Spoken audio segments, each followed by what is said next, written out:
Welcome. We come back. Yeah, it's so you. So, hello guys. So today we're gonna put a span in the works. I am the girl who's asking the questions. Yes. I love it here, guys. Yes. So I'm the one that's asking. So, yeah, let's fire away. Right. So what are the ways, before we even get into the questions, like paint a She's so picture. nervous. I'm so She's so nervous. I'm the one who asked the questions. But I'm so glad to see this new thing unfolding. I love it. So, picture my friend, ne? Please. So this is what we're discussing.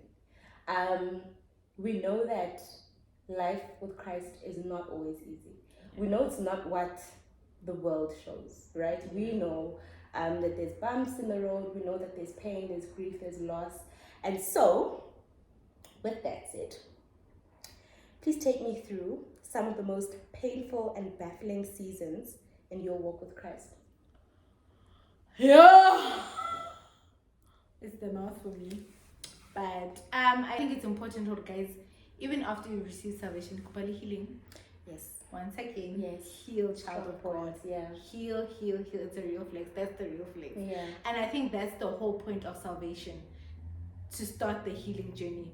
To start the redemption journey. To start the restoration. And there cannot be restoration when there's no healing. Yes. Right? Yes. So, I can speak about this because the girl is healed.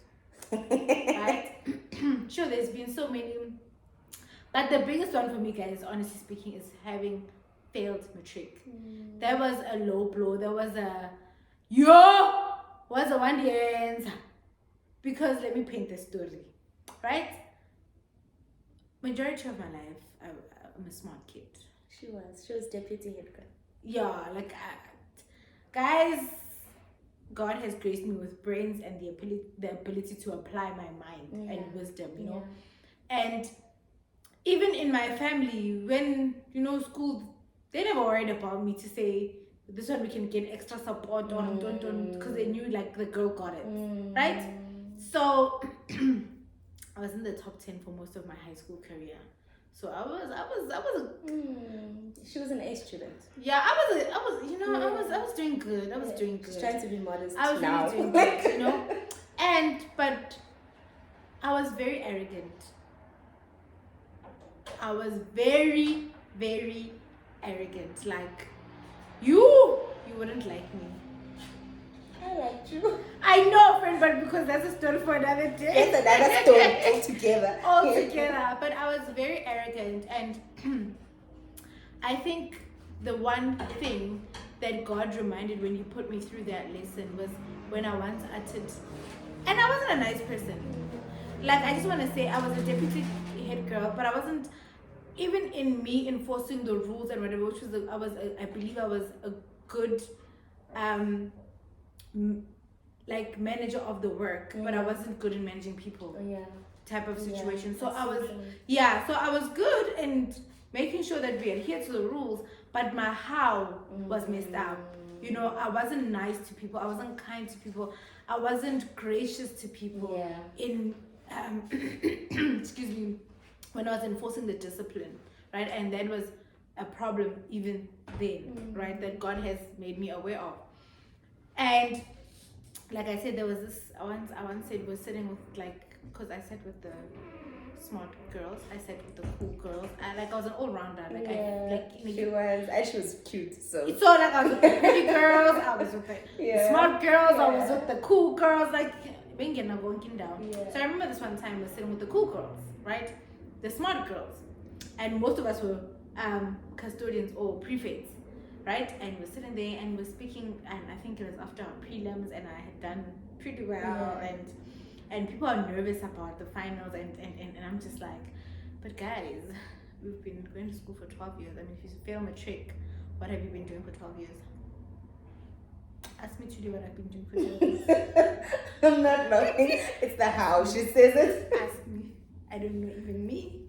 And that for me was such a humiliation. It was such a painful, because also, like, like I said, I was an all-rounder. I was a God girl as well. Where like I'm there, like I'm just the H girl. Listen, yeah, you know, and at that time, guys, matric wasn't you just going to collect your results and people are looking for your name newspaper. In the newspaper.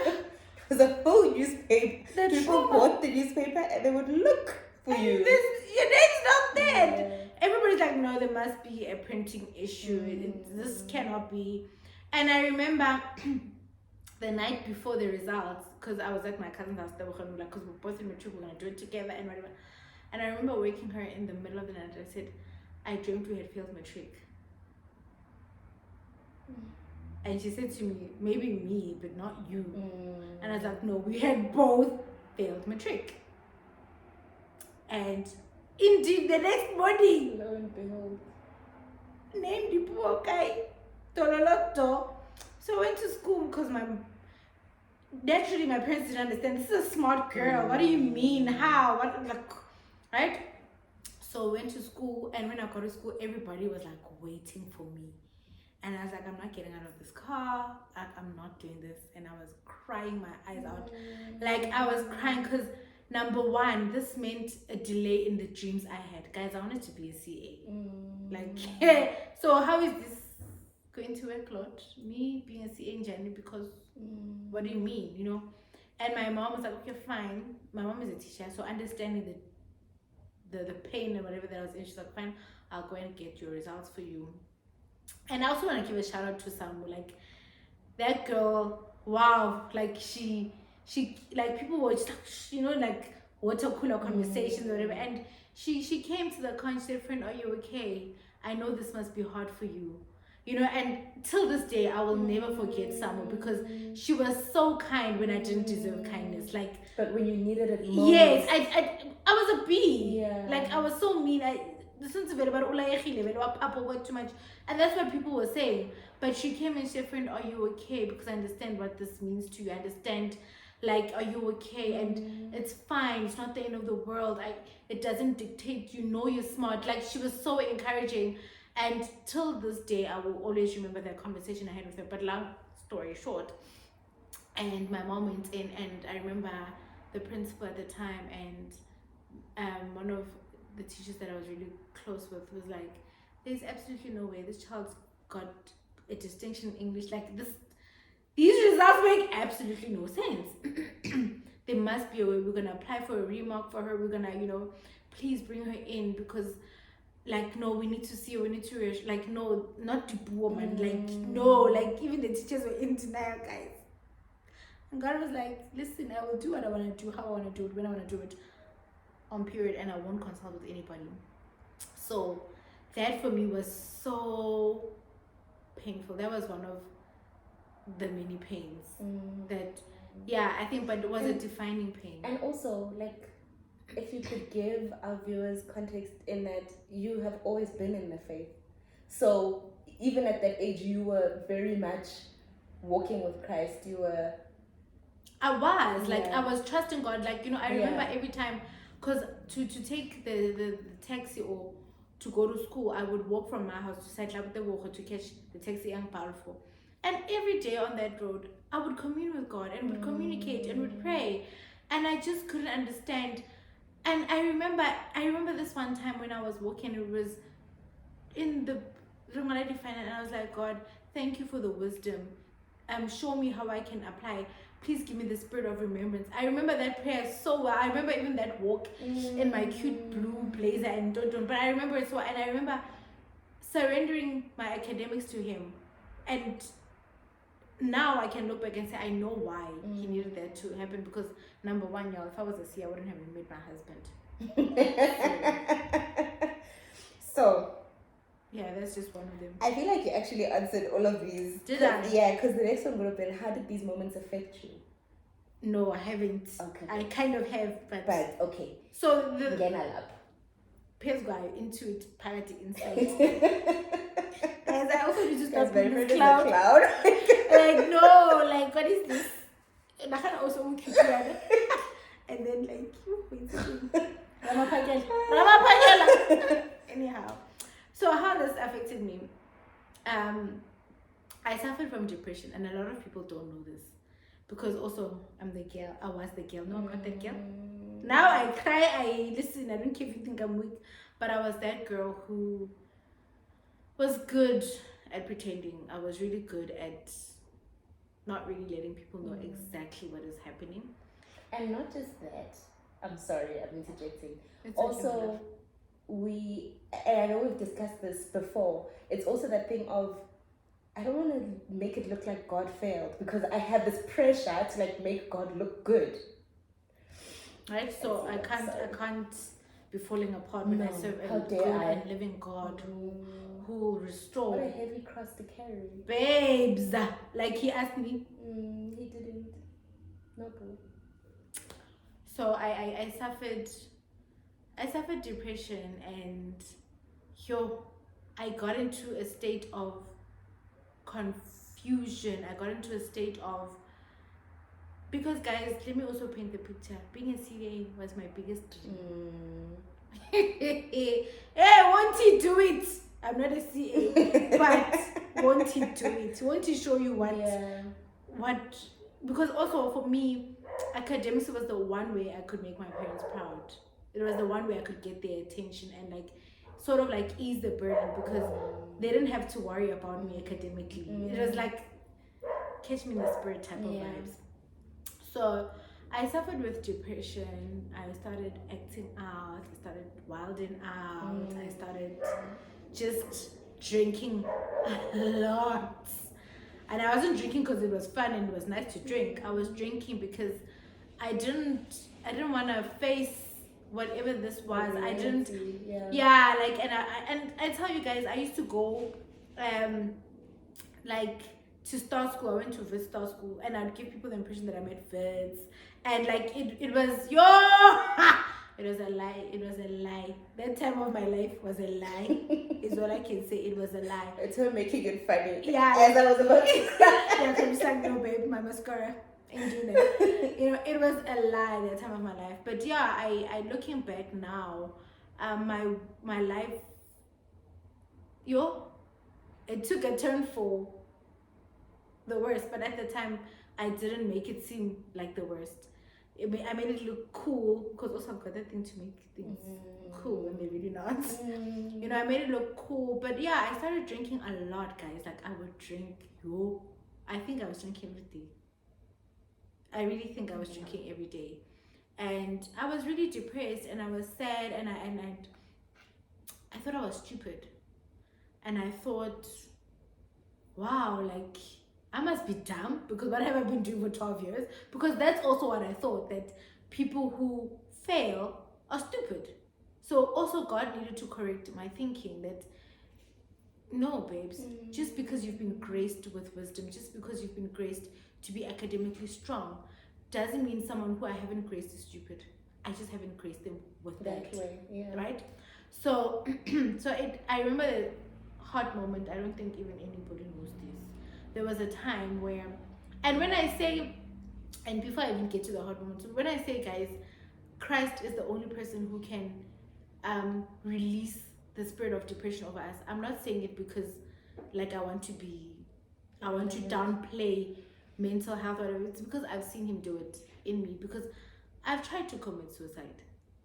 I have not once, probably 3 times, and because I was just like, I don't want to do this life thing, because I don't even see where my life is going. Like, what, me, I'm supposed to be a CA. What is it that I'm supposed to be doing? Because now you've just given me this whole detour. Like, so what is the point of living? Because I was living to be a CA so I can like change the financial narrative of my family and so like I didn't. Also, my academics was an identifier for me. That's what I identified with: the smart girl, the triple threat, the pretty girl, the one with the nice body, So now, like, who am I? Also, again, what is the point to this life thing, right? So that's what it did, and I was still very mean, but I think I was more empathetic with people at the same time. So that was the one way that it didn't affect me negatively, that I did get depressed. I did start, guys, I would party every day. Like it's and like even if my parents would try to sit me down and whatever, like I didn't care what they said because I felt like they didn't understand the pain I'm going through. You know, even if like someone would say, but like asma going, yeah, but you know who I am? Right? So that's how it really affected my self-confidence. It really affected the way I see life. It really, I was just like, I might as well just kill me now. Like it's right. So that was the one negative way. But looking back and seeing the positive effect of it, I got to meet my husband, guys. Because let me tell you, if I had passed matric, I was going to UCT. Me, no, hey, make it start. No, she was going. I was going like I was going to UCT. I was going to be a CA. I was going to I don't think there would have been anywhere for our paths to cross. Yeah. And me having failed matric meant I tried Star School. I was still within Gauteng. I tried, guys. It's nothing I haven't tried. Like eventually I got tired of trying and failing, because also I believe even in me trying, I hadn't learned the lesson. Like, even in me rewriting, I hadn't learned the lesson because I was still arrogant. I was still like, I was in denial even. Like I was like, there's no way that could listen. That's a sermon altogether. Like, listen. Like, no, man. No, that's no. And part of doing that is like, I went to a higher institution and I carried on doing like a finance qualification, and I was getting distinctions. So, no, what was matric after all? I know I'm smart. I was still very arrogant. I hadn't learned the lesson until, even the year when I enrolled to rewrite my matric, I rewrote it with the confidence because I had learned the lesson. And I knew that, number one, now God is going to unlock that door, because what I needed to learn, I had learned. So I met my husband there in Joburg. Via the streets. Things. So I'm grateful for that, because there's no way I could have met him if I was in UC. I don't think. And even that, it changed me as a person. Like, guys, that was a defining moment for me. Like, it really changed me as a person. And I could go on, but that was it, babe. Was that all the questions? You answered the third one already. Oh, I take that's how much I speak. Yeah, she speaks. The third was, now in hindsight, has the picture become clearer? My friend. Which you just like. So it has become clearer, and that's the thing. Is sometimes, guys, I just want to be honest with you. Sometimes, number one, we need to know how we live in a world that's perverted. So pain is part of the game. And even Jesus Christ said, in this world you will have trouble, but take heart, for I have overcome the world. Not even the trouble. I have overcome the source that causes trouble. Do you get it? So, and sometimes, like, the pain, the loss, the heartache, the valleys, those nice, the winter season, the things we don't necessarily like, they have a purpose, because I believe that they're not, God doesn't allow them, or God didn't create them so that we can drift away from Him. He created them so that we can draw nearer to Him, because He knows how fickle we are. When everything is rosy, friend, like, oh, God is good, but I'm not desperate for Him. Like and the painful moments are like the defining moments in our relationship with Christ. Like, that's the moment where I'm just like, you came through. Like, you came through.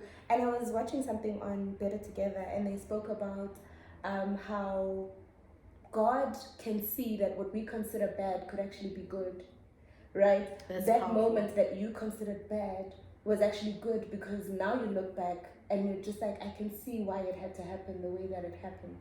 it couldn't have been any other way. I could not have been this Tipuo had I not went through this. And I think even that, like you're saying, friend, it's for our good because our characters need to be refined. Yes, I agree. Like, I mean, I wish you would refine me with like the good things. Yeah, test me.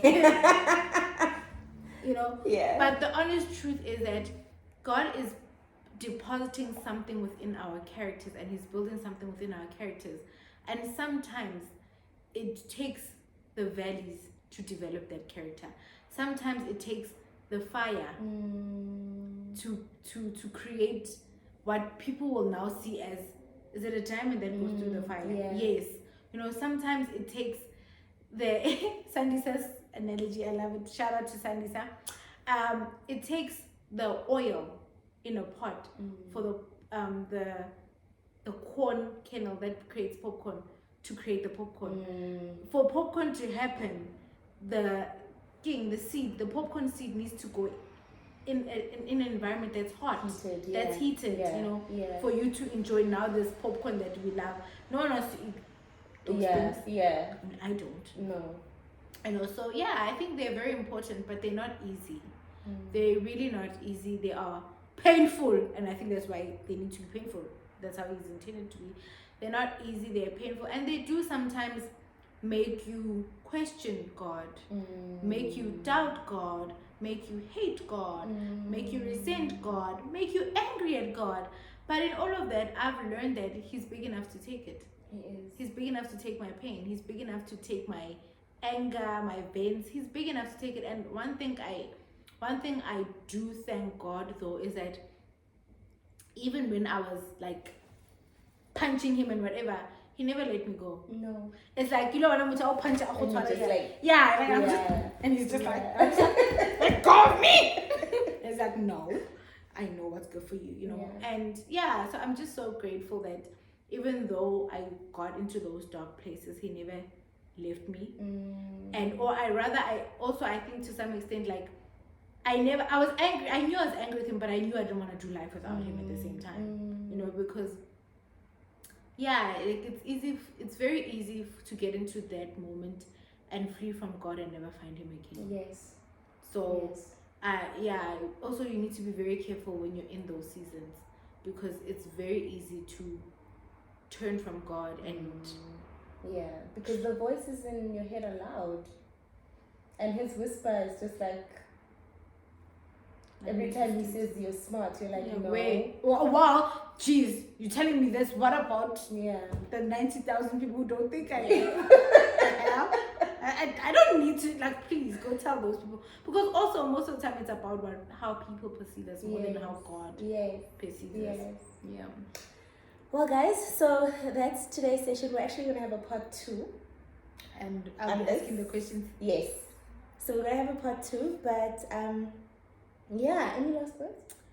Any last words? Sure. I do. I know I do. I just need to package them. Package them, my friend. Properly.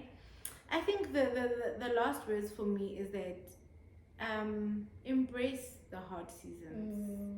You know, and I think it was this morning when I was doing a devotion where it was so profound. I actually should have brought my journal to read it, because isn't that the devotion you were supposed to share with me though? It is, but there's 3 parts to it. There's the morning part, there's the lunch part, and there's the tea break. Oh, okay. He was coming hard like today. 2.0. Yeah, he was coming. So I was like, there's 3. So I think there's one for each one of us. But yeah. So it spoke about closure, because I think we're in a season where God is doing a new thing. And he was speaking about, it was actually in Matthew, where we're in Lent, so obviously it was a Lent devotion. But it was saying, before this devotion, where Jesus said to Mary, don't hold on to me in this state, because I'm coming as a resurrected Jesus, and that's what I need you to look out for, you know. And as he was saying that's what he was saying to me, don't hold on to the former, don't hold on to the past, because I'm doing a new thing, you know, and this new thing requires you to give up the past, you know. And I was like, okay, cool, all right, cool, okay, cool.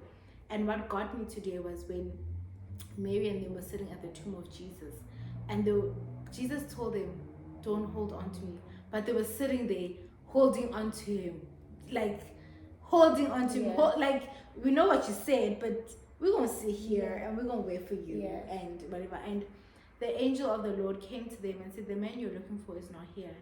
He has risen, just like he's going to be risen, just like he said." But the verse that caught me says, "Come and see where he lay."